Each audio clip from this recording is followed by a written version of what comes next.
Hello అండి. అందరికీ నమస్తే. ఈరోజు స్పెషల్ అయితే ఎగ్ దోస అండి. సో, మా పిల్లలకనమాట ముందు నుంచే చెప్పాను. ఓకే. ఈరోజు దోస ఏసి ఇస్తానంటే ఆళ్ళందరూ మమ్మీ ఎగ్ దోస కావాలన్నారు. సరే సండే స్పెషల్ ఆళ్ళకి ఎగ్ దోస ఇద్దామని చెప్పేసి అయితే రెడీ చేస్తున్నాను. ఎగ్ దోస ఎంతో మందికి ఇష్టం ఉంటది కదండీ. ఈ వీడియో గాని మీకు నచ్చిందంటే లైక్ ఇంకా సబ్స్క్రైబ్ చేసుకోవడం అయితే అస్సలు మర్చిపోవద్దండి. అలాగే మీ ఫ్రెండ్స్‌కి, ఫ్యామిలీస్ కూడా షేర్ చేయండి.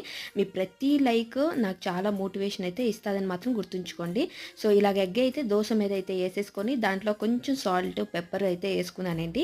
పిల్లలకైతే ఎక్కువ కారంగా రెడీ చేయలేను కదా! సో, పిల్లలైతే ఎక్కువ తినరు. పిల్లలైతే ఒకటే దోస తింటారు. సో, అందుకు ఆళ్ళకి ప్రోటీన్స్ బాగుండాలి అని చెప్పేసి నేనైతే ఇలాగా ఎగ్ దోస అయితే చేసిస్తున్నానండి. ఎప్పుడు రొటీన్‌గా ఎగ్ బాయిల్ చేసి ఇవ్వడం కంట అప్పుడప్పుడైతే ఇలా ట్రై చేయండి. సో, ఒక సైడ్ అనమాట ఎగ్ కొంచెం బాగా ఏసేసి స్ప్రెడ్ చేసేసి ఉప్పున ఇంకా పెప్పర్ ఏసిన తర్వాత దాన్ని ఇలాగైతే ఉల్టా చేసేసి ఫ్రై చేసి ఇస్తున్నానండి. సో, ఇలాగైతే అయిపోయిందండి ఎగ్ దోస. ఈ వీడియో నచ్చిందంటే లైక్, సబ్స్క్రైబ్ చేసుకోండి.